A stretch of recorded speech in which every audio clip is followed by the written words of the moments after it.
नमः शिवाय बच्चों। महाशिवरात्रि का पर्व आने वाला है और इस महाशिवरात्रि पर्व में जो भी पूजन करेगा उसका विशेष लाभ उन सभी जातकों को मिलेगा जिनके विवाह में विलंब हो रहा है। महाशिवरात्रि को अगर आप विधिवत पूजन करते हैं तो किसी भी जातक, किसी भी बच्चे के विवाह में अगर विलंब हो रहा है तो अतिशीघ्र पूरा होता है। यह माँ पार्वती और शिव के मिलन की रात्रि है। बच्चों, आपको मालूम होगा माता पार्वती ने कितने तपस्या करके देवाधिदेव महादेव शिव को प्रसन्न किया और महाशिवरात्रि के दिन ही माता पार्वती और महादेव का मिलन हुआ। यह रात्रि हम सभी जीवों, हम सभी प्राणियों के लिए सबसे ज़्यादा महत्वपूर्ण और सुंदर रात्रि है। तो बच्चों, आप सभी लोग इस साल 2025 को महाशिवरात्रि का जो 26 फरवरी को शुरू होने वाला है, इसका जो सही समय है दिन में 11:08 से प्रारंभ होगा और यह दूसरे दिन 27 फरवरी को वही सुबह 8:54 तक रहेगा।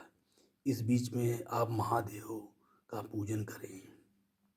महाशिवरात्रि में सर्वाधिक जो पूजन का महत्व है वो निशिता काल में है, रात्रि में।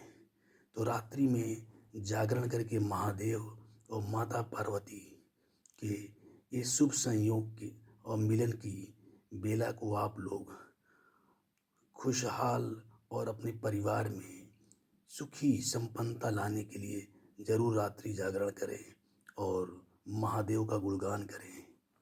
ओम नमः शिवाय, ओम नमः शिवाय। बच्चों, महाशिवरात्रि के दिन शिव महापुराण में लिखा है कि इसी दिन कृष्ण चतुर्दशी फाल्गुन पक्ष के इस दिन माता पार्वती और महादेव भगवान, जो कि वैरागी जीवन व्यतीत कर रहे थे, इस दिन माता पार्वती के साथ विवाह बंधन में बंध करके गृहस्थ आश्रम में प्रवेश किए थे। ये बहुत ही शुभ दिन है सभी शिव भक्तों और सभी प्राणियों के लिए।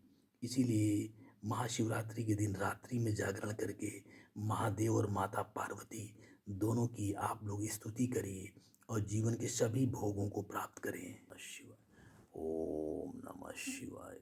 बच्चों, भगवान शिव को लिंग के रूप में आज ही के दिन, महाशिवरात्रि के दिन से ही पूजन किया जाता है। स्कंद पुराण में वर्णन है कि एक बार ब्रह्मा और विष्णु में यह बहस छिड़ी कि कौन ज़्यादा श्रेष्ठ है, कौन ज़्यादा महान है। और यह विवाद बढ़ा तो महादेव ने कहा, जो मेरे आदि और अंत का पता लगाएगा वही श्रेष्ठ है। उस प्रकार भगवान शिव जो है, जो निराकार रूप में ब्रह्मांड में विराजमान रहते हैं, वह साकार एक ज्योतिर्लिंग के रूप में स्तंभ रूप में प्रकट हुए और ब्रह्मा और विष्णु उनके आदि और अंत को ढूंढने का प्रयास किया, लेकिन वो दोनों निष्फल रहे। इसी तरह आज महाशिवरात्रि के दिन महादेव की पूजा निराकार से साकार लिंग स्वरूप होती है। शिवलिंग, शिव का मतलब है परम कल्याणकारी। लिंग सृजन का प्रतीक है। इसीलिए शिवलिंग जो है सृजन और कल्याणकारी होता है। इसीलिए आज महाशिवरात्रि के दिन भगवान को साकार लिंग स्वरूप में पूजा करना चाहिए। ओम नमः शिवाय, ओम नमः शिवाय। बच्चों, इसी प्रकार वायु पुराण में भगवान शिव के उस लिंग स्वरूप का और इस पूजन का विधि दिया है, क्योंकि जब समुद्र मंथन हुआ तो हलाहल उत्पन्न हुआ। सभी लोगों ने हलाहल से इनकार कर दिया, लेकिन हमारे दयालु महादेव ने संसार जिसको दुत्कारता है उसको अपनाते हैं, तो महादेव ने हलाहल को अपने कंठ में धारण किया और उनका नाम नीलकंठ पड़ा। उनके शरीर में विष के प्रभाव से जो ऊष्मा और जलन होने लगी, इससे देवताओं ने उनको प्रसन्न करने और शांति के लिए उनके ऊपर जलाभिषेक करना शुरू किया। वह लिंग स्वरूप में ही जलाभिषेक किया गया। तो वायु पुराण में आज ही के दिन, महाशिवरात्रि के दिन, लिंग स्वरूप के पूजन का वर्णन है। ओम नमः शिवाय, ओम नमः शिवाय, ओम नमः शिवाय। बच्चों, खास तौर से जो जो भी बालिकाएं हैं, उनको शिव जी की पूजा करते समय, और जो महिलाएं हैं, माता बहनें हैं, उनको शिव जी की आराधना करते समय और शिवलिंग को स्पर्श करते समय नंदी मुद्रा में करना चाहिए। नंदी मुद्रा का उल्लेख ज्योतिष शास्त्र में वर्णन किया गया है। नंदी मुद्रा में माताएं, बहनें, बालिकाएं जो हैं, वह जो है नंदी की मुद्रा में अपने, वो मुद्रा इसी प्रकार है जैसे कि पहली और या आखिरी उंगली को ऐसे सीधा रखते हैं और अपने बीच की दो उंगलियों को अपने अंगूठे से टच कराते हैं। ऐसी मुद्रा में बैठ करके महादेव की आराधना करने से मनोवांछित इच्छाएं पूरी होती हैं। यह मुद्रा भगवान शिव को बहुत प्रिय है, क्योंकि नंदी नंदी उनके वाहन हैं। और इस मुद्रा में अगर महिलाएं महादेव की पूजा करती हैं तो उनकी जो भी इच्छाएं हैं वो बहुत जल्द पूरी होती हैं। ओम नमः शिवाय, ओम नमः शिवाय, नमः शिवाय, ओम नमः शिवाय। बच्चों, महाशिवरात्रि में जो रात्रि में जो पूजा होती है, निश्चित काल में जो जागरण है वो अवश्य करना चाहिए। और जागरण में भगवान शिव की आराधना करना चाहिए और अपने परिवार के साथ मिलकर बैठकर भगवान की वह कहानी ज़रूर एक दूसरे को सुनाना चाहिए और सुनना चाहिए, जो एक बहेलिए और मृगी की कहानी है। उस कहानी में एक बहेलिए को कैसे मोक्ष की प्राप्ति होती है। एक बहेलिया जो कि एक शाहूकार का ऋणी था, और शाहूकार का ऋण न अदा करने की वजह से शाहूकार ने उसको अपने जो देवालय, शिवालय था, उसमें बंदी बना लिया था। और उस समय, उस रात्रि को चतुर्दशी, फाल्गुन कृष्ण पक्ष की चतुर्दशी की रात्रि थी। और वह बहेलिया जो है वह पूरी रात्रि शिवालय में जो भी पूजन पाठ हो रहा था उसको सुन रहा था और भगवान शिव में डूबा हुआ था। और उसके इस कारण से सुबह ही शाहूकार ने उसको मुक्त किया, और इस शर्त पर कि वह जो है उसका ऋण जल्द चुकता कर देगा।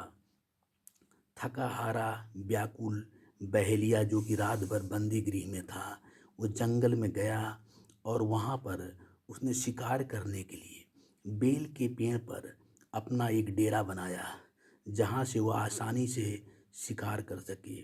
और शिकार करने के लिए जैसे ही बैठा था, उसके सामने एक हिरणी मृगी आई और उसने अपना प्रत्यंचा चढ़ाया और उसको मारने के लिए जैसे ही वह धनुष बाण को उठाया, तो मृगी जो है वह व्याकुल हो गई और वो कहने लगी, प्रार्थना करने लगी कि वह अभी गर्भ से है, अगर तुम उसको मारोगे तो उसके साथ उसको दो जीवों की हत्या का पाप लगेगा, इसलिए वह पहले अपने बच्चे को जन्म दे करके आएगी तो तुम उसका शिकार कर लेना।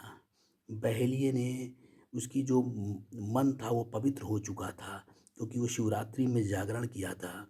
उसके मन में आया ये ठीक कह रही है, उसने उसको जाने दिया और फिर इंतज़ार करने लगा। थोड़ी देर बाद एक मृगी आई, उसके साथ बच्चे थे। तो फिर उस बहेलिए ने फिर उनको मारने के लिए प्रत्यंचा चढ़ाया। तो यह देख करके मृगी और उसके बच्चे उसको प्रार्थना करने लगे कि ऐसा मत करो, ऐसा मत करो, क्योंकि इससे हम लोग जो एक साथ कई जीव मारे जाएंगे और हम लोगों के पाप का तुम भागी बनोगे। हम लोगों को अभी जाने दो, मैं इन बच्चों को इनके पिता के सुपुर्द करके आती हूँ, तब तुम शिकार कर लेना। बहेलिया जो कि पवित्र होता जा रहा था, उसके मन में लगा कि ये सही कह रही है और उसके बच्चे को जाने दो, और उसने ऐसा ही किया। और उसका इंतज़ार करता रहा, रात्रि भर इंतज़ार करता रहा। और बेलपत्र के वृक्ष पर जो बैठा बहेलिया इस इंतज़ार में बेलपत्रों को लेकर के तोड़-तोड़ करके नीचे डालता रहा। उसी बेल वृक्ष के नीचे शिवलिंग था और उस बहेलिये के जो पुण्य थे वह संचित होने लगे और उसके जो बुरे कर्म प्रारब्ध थे वह उसके जो त्याग से जो हिरनियों को वह बार-बार जीवन दान दे रहा था, वह कट रहे थे। और इसी इंतज़ार में जब सुबह का प्रहर हुआ तो उसको एक स्वस्थ और हृष्ट-पुष्ट मृग आता दिखाई पड़ा। फिर बहेलिये ने वही काम, उसने सोचा कि अब तो उसको शिकार करना पड़ेगा क्योंकि बहुत देर इंतज़ार हुआ, क्योंकि बहेलिये के घर पर उसकी बच्चे और उसकी पत्नी उसका इंतज़ार कर रहे थे। उसने तुरंत धनुष बाण को चढ़ाया और उस हृष्ट-पुष्ट मृग का शिकार करने के लिए आगे बढ़ा। तो यह देख कर के वो जो मृग था वो भी उससे प्रार्थना किया कि हे बहेलिये, तुम अगर हमारे से पहले एक मृगी या उसके बच्चों को मार चुके हो तो तुम उसको ज़रूर मार दो, लेकिन अगर तुम नहीं मारे हो तो मुझको अपने परिवार और बच्चों से मिलने जाने का एक अवसर दो। ये तुम्हारे लिए बहुत पुण्यभागी बनेगा। बहेलिये को रात्रि की सारी घटनाएं याद आईं। उसको लगा कि ये उसी के परिवार का है, शायद वह जो मृगी थी इसी को ढूंढ रही थी। तो उसने बोला ठीक है। तो तो उस मृग ने कहा कि मैं वापस आऊँगा, पूरे परिवार के साथ आऊँगा और तुम सबका शिकार कर लेना। ऐसा यह देख कर के बहेलिये ने उसको अवसर दिया कि जाओ तुम और आओ मेरे पास।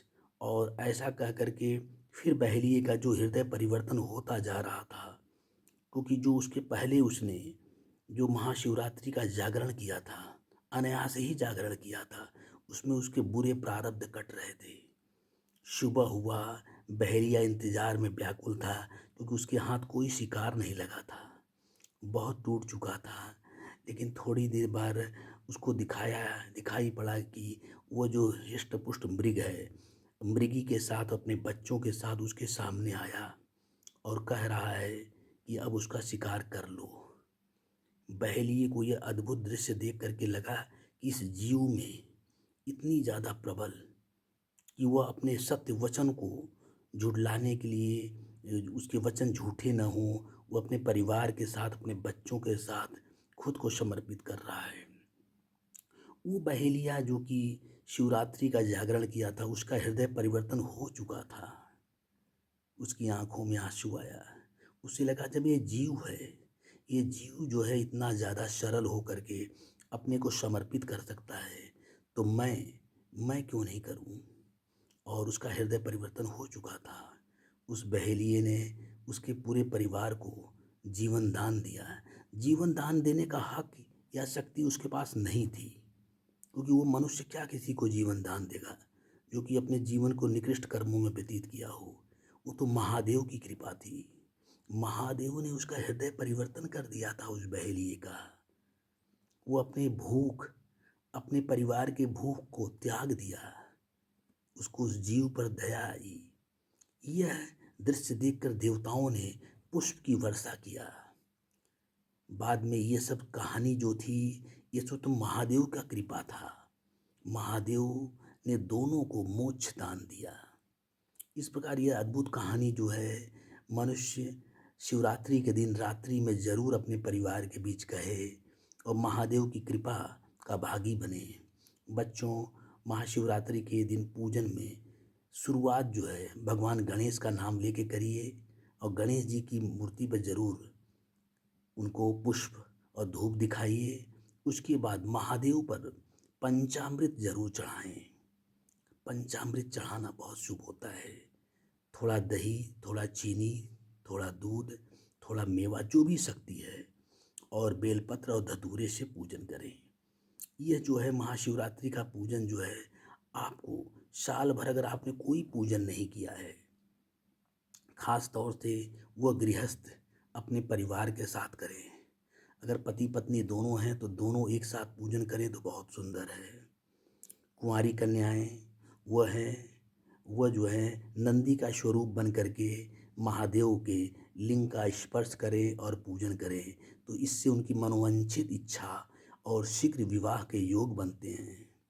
बच्चों, आप लोग यथासंभव जैसा हो पूजन जरूर करिएगा और अपने जीवन में पुण्य के भागी बनिए। महादेव आपको हर रूप में हर जगह विराजमान है। मंदिर में, घर में, कहीं भी पूजन कर सकते हैं।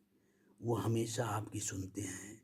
आप अगर थोड़ा भी पूजन करेंगे, उनको याद करेंगे, तो महादेव जो बहुत भोले भाले हैं आपको सब कुछ देंगे।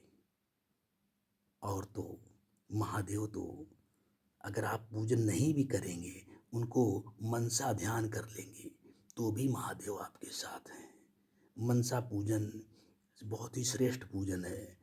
उसमें आपको कहीं जाने की ज़रूरत नहीं है। आप घर में ही अपने महादेव का स्वरूप को ध्यान करके उनको अर्चना कर सकते हैं। यह जो पूजन है ये बहुत आसान है, लेकिन ये उनके लिए है जो मंदिर या भीड़ भाड़ जाने में न जा सके या न उनके अंदर ऐसा करने की क्षमता न हो। भगवान ने अगर आपको शक्ति दिया है तो मंदिर जा सकते हैं। भगवान को हर रूप में आपका जो पूजन है वो समर्पण स्वीकार है। महादेव आपके जीवन में शुभ, शांति और सकारात्मक जीवन हर जगह आपको सफलता प्रदान करे। ओम नमः शिवाय। ओम नमः शिवाय। ओम नमः शिवाय।